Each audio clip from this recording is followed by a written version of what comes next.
Well,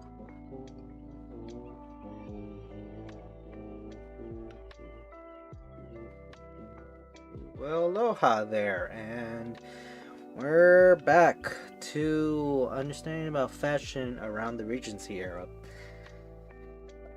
Since it's from 1795 through 1820, it's part of the Regency era around the time of fashion, just generally in Western Europe. It was one of the links I was interested in. Still want to know more about the Regency era from last time. And yeah, I'll just go read through this and see what's up to the up. So yeah, fashion in the period 1795 through 1820 in European and European influenced countries saw the final triumph of undress and informal styles over the brocades, lace, periwigs, and powder of the earlier 18th century. The aftermath of the French Revolution, no one wanted to appear to be a member of the French aristocracy, and people began using clothing more as a form of individual expression of the true self than as the pure indication of social status. So it does show that when people stop wearing rigs is when they realize, oh man, they don't want to be like the French monarchy because of how many of the peasant class and anybody who just didn't wear powder wigs just ended up being very hostile to them. That's an understatement with the hostilities during the French Revolution, but yeah. So, as a result, the shifts that occurred in fashion at the turn of the 19th century granted opportunity to present new public identities that also provide insights into their private selves. Individual expression, especially since everybody doesn't have the same damn white hair that is curled up because it's a wig. Catherine Alstad indicates how fashion embodying new social values emerged as a key side of confrontation between tradition and change. End quote, but probably not with a very deep voice. For women's dress, the day-to-day outfit of the skirt and jacket style were practical and tactful, recalling the working class women. After all, you could actually have your hair out and change it, and also because with a wig it sucks. Yeah, just a powder wig, everything like that, it's just not that comfortable. Women's fashion followed classical ideals, and stiffly boned stays were abandoned in favor of softer, less boned corsets. This natural figure was emphasized by being able to see the body beneath the clothing. Visible breasts were part of the classical look, and some characterized the breasts in a fashion as solely aesthetic and sexual. Sure.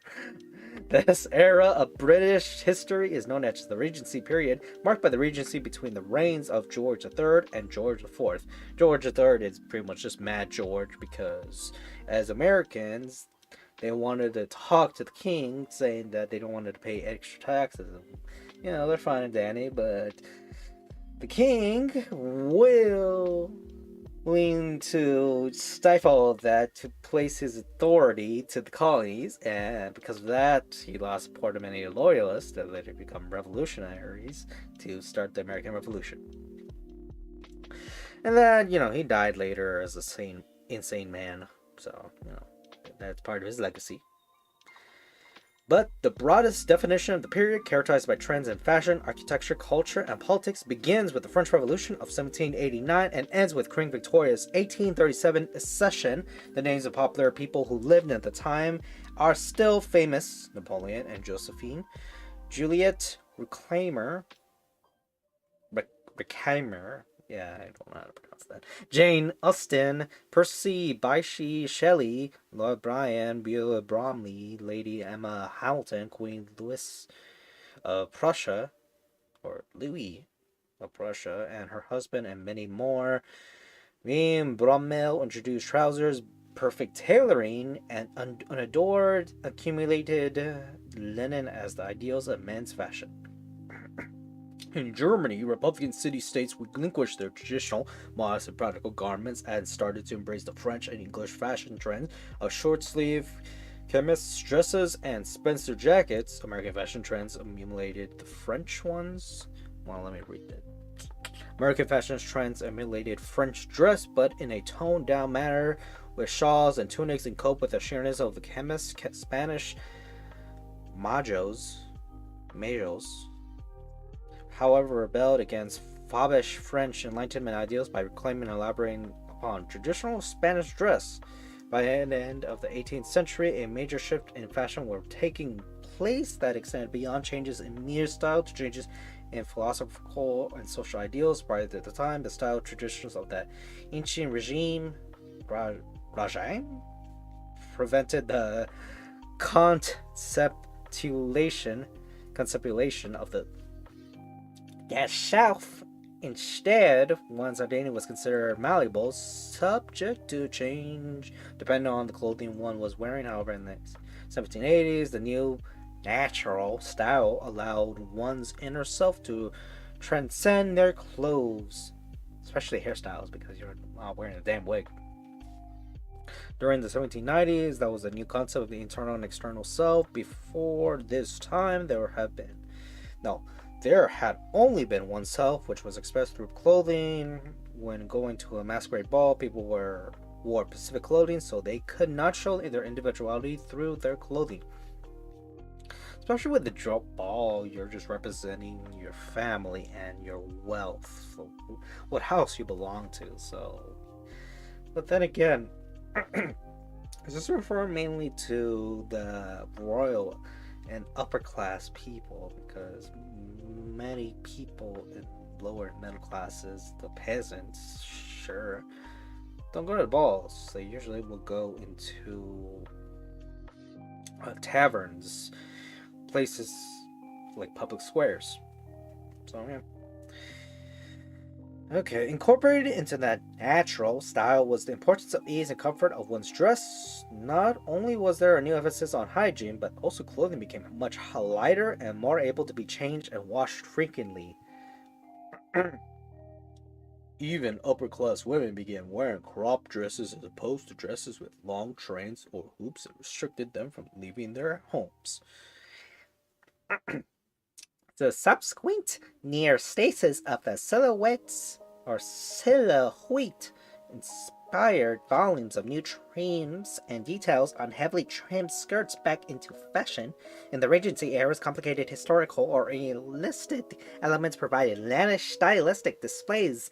As such, derails were a vigorous vehicle for conspicuous consumption, given their labor-intensive fabrications, and therefore opponents and a figure of hierarchy for the upper classes who wore the styles. This kind of statement was particularly noticeable in profuse trimmings, especially on skirts where unrestrained details were common, along with cut-edge details and edge trims.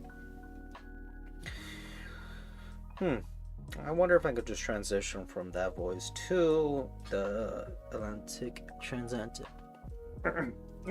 Women's fashion was influenced by male fashion such as tailored waistcoats and jackets to emphasize women's mobility. This new movement toward practicality of dress showed that dress became less of a way to solely categorize between classes or genders. Alright. Dresses was meant to suit one's personal daily routine. It was also during his time period that the fashion magazines and journal industry began to take off. They were most often monthly, other competing periodicals that allowed men and women to keep up with the ever-changing styles.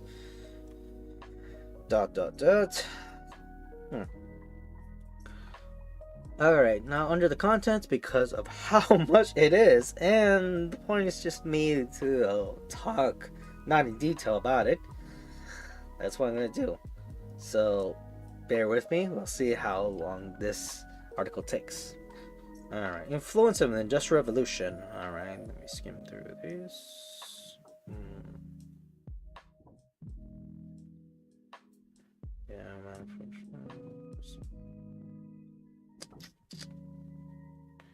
wow. So it's saying that once it started starting up because of industrialization, that means a lot of people are just wearing a lot more clothes. So it's just a new form of fast fashion back then. Oh, okay, yeah. Quote, you meet nowhere with those persons who never were out of their native place and whose habits were wholly local. Nobody above poverty has not visited London once in his life, and most of those who can visit once a year. End quote. I wonder why it's just like this. Looks like there's continuation towards this message. But yeah, showing that now a lot of people are going out. The way it sounded was pretty snooty, but oh well. Understanding that this was also a time where people wore what royalty did because appearances was just something they're really into, showcases how full people were in that social climate. Yeah. But yeah, the fact that a lot of people around different classes are moving around different parts of countrysides and seeing new people shows that they're putting an emphasis on individual fashion and also with technology, like people able to use the sewing machine and stuff like that. It's the case. Oh yeah, let me actually finish the last paragraph. Okay. For example, La Belle Assemblée, founded by John Bell, was a British women's magazine published by 1806 to 1837. It was known as the fashion plates of contemporary fashions, demonstrating ways for women to dress and create ensembles. So, yeah, communication referring to magazines because a lot of people are able to afford to read magazines because magazines is one of the cheapest ways to read literature and to see what's up. After all, I like to do window shopping so I could see what people are buying or what are people selling these days. Yeah. Now, as promised, let's go to here. This portrait of this woman. Fashion plate, the Russian and Prussian bonnet and Plessy, published in La Belle Assemblée, July 1, 1814. And it shows a woman who's actually showing some ankle. Ooh. And some merchant words I cannot read because I wish I could read in cursive.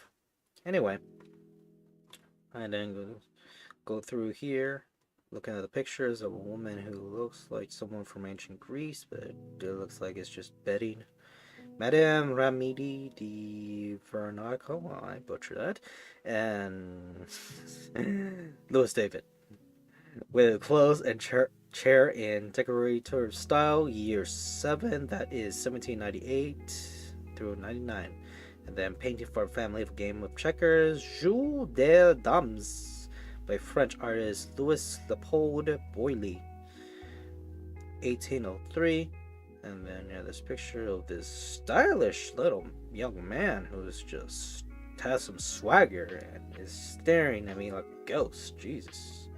In the early 1800s, women wore thin, gauzy outer dresses while men adopted trousers and overcoats.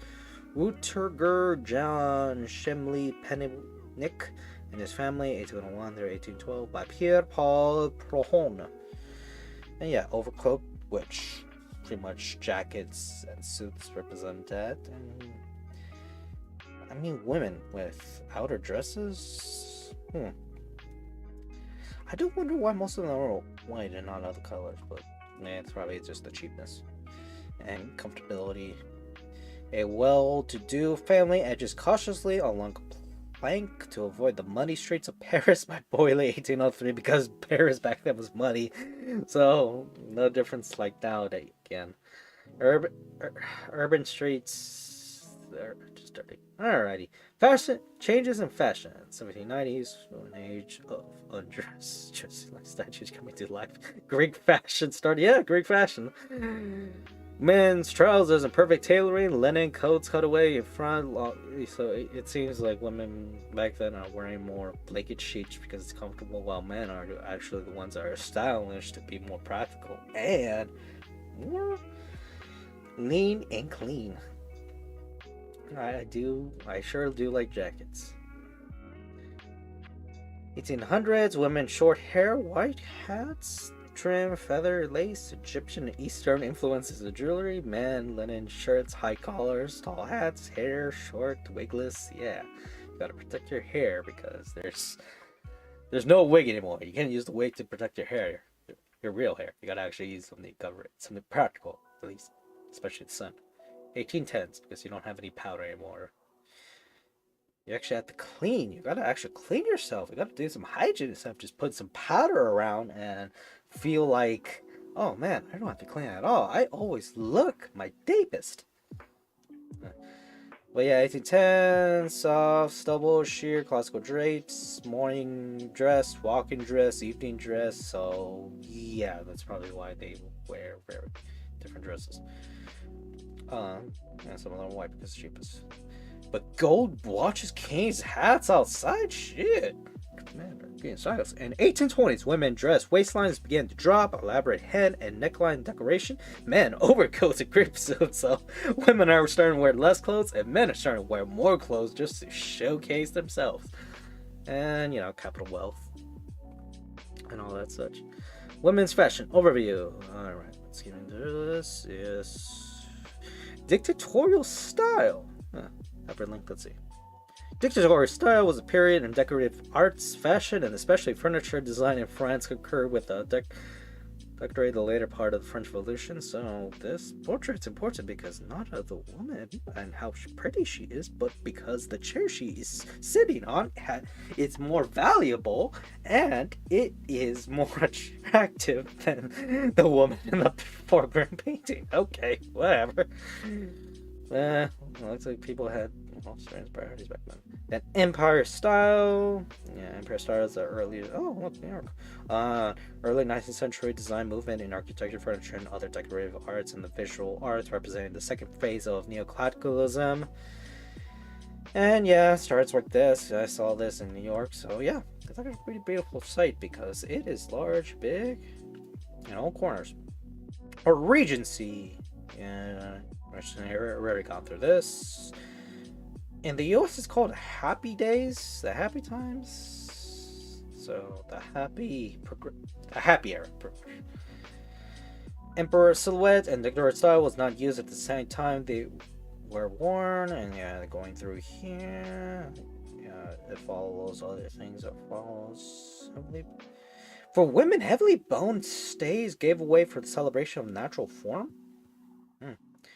So it looks like the use of showing some skin and clothing that it's not shaped towards a specific design, but rather the individual body shows some individualism that way. I mean, that makes sense because looking at Star Trek and the reason why the Federation has those uniforms is to showcase the diversity of people's body types.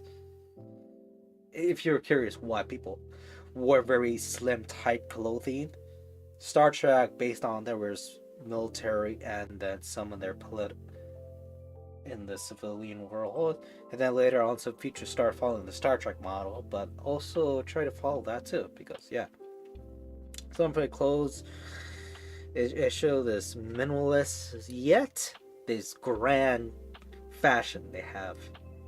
And that's what some people thought back then, and yeah, it makes perfect sense. And yeah, you have gowns. Basically drawn short-waisted dresses, spotted soft, loose skirts, and were often made of white, almost transparent muslin. Ah, so it's because it's transparency, because of it be comfortable. I knew part of it was true, because bed sheets are white for a reason.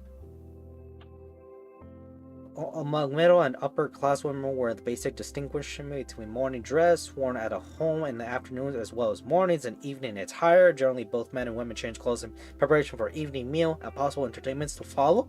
So, like today, some people usually would have different fashion of clothing each day. It used to be more extreme, which it would be either in the morning time, afternoon, evening, or in this case, it would be breakfast, lunch, dinner wear. Dessert? I'm not sure. Maybe they dress themselves as a cake, so they could have cake. Be one with the cake. Generally, there was also further graduations such as afternoon dress, walking dress, riding habits, traveling dress, dinner dress. Referring to specific dresses, I mean, I do that too with doing outdoor labor work or adventure attire. There's also, what is it? Ball wear. I never have to be fashionable. Mm, and all that. No difference with where some people usually have a black suit either for funerals or for weddings. That's still a thing people still do. And you could even be frowned upon depending on what part of the world you are and who you're with.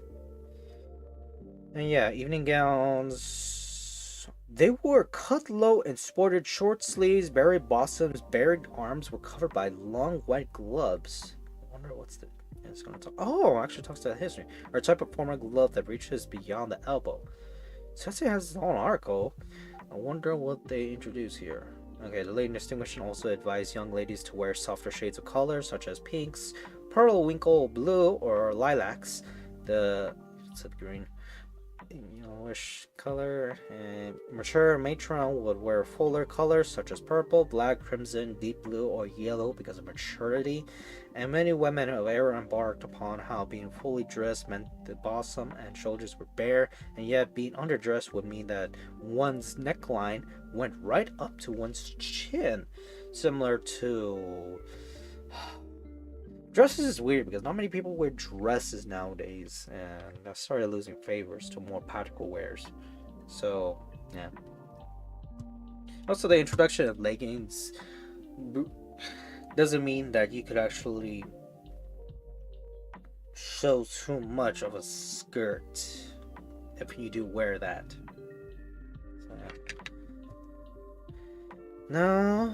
Yeah, look at the wake up. Let me see what they have here. Oh, okay, they actually do have a good amount of history. Yeah, look at through. It talks about beauty. Let me read part of the introduction. A type of formal glove that reaches beyond the elbow, like here. Okay, let me read that. You release biceps. Yes, understand that. Cowhide, patterned leather suit, satin skin, purity, makeup. So yeah, it's supposed to show.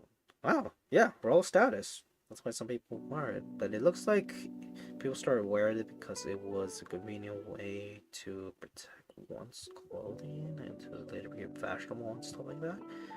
It's a formal wear. That's pretty much it. And the rest actually talks about modern examples, and that's it. Silhouette, due to the importance of showing social status, fashion industry was much more influenced by social society during the Regency era, especially since they could start selling more things. Alrighty, look. Formalwear. Naturalistical clothing, try to sell them to be both fashionable for every scenario, especially for mimicking rich people, even though some people want to not be entirely rich, so just gotta show that. That's why they wear these white gloves still, because they still want to appear rich, even though they don't want to be fully aristocratic, like wigs and corsets and big old roundish clothing. So they still want to be comfortable, yet they want to show the capital wealth. Mm. So that began to be part of the neoclassical fashion, reviving the styles of Greco-Roman art, which showed women wearing loosely fitting rectangular tunics known as peplos, which belted under the bust, providing support for women as a cool, comfortable outfit, especially in warm climate. So yeah, the fashion, but this is under some fashionable people just wearing this. So people actually do want to have the impression of them. A long rectangular shawl or wrap, often threaded with decorated border and pails, helped in colder weather respond. The dresses have fitted bodies, gave high-waisted appearance. The style has waxed and worn in fashion hundreds of centuries, especially because of its practicalness. Shapes of dresses also help to lengthen a body's appearance. Yes. Low necks, alright, days count. Although there were differences between day dresses and evening dresses, the high waistline was not changed. Yeah, this is a lot. French late in 1808, the style was often accompanied by a shawl, a short thing, and then later on, a horsey deal. So they just have the woman in the foreground and not a chair to show how valuable the portrait is. Damn, this is an expensive furniture, man. First, you need to down that raises the prices, man. That raises the prices. And yeah, that goes further down here. What do we have left? Hairstyles and headgears and rest of things. Well, anywho, this is where I'll continue. And no further ado, aloha.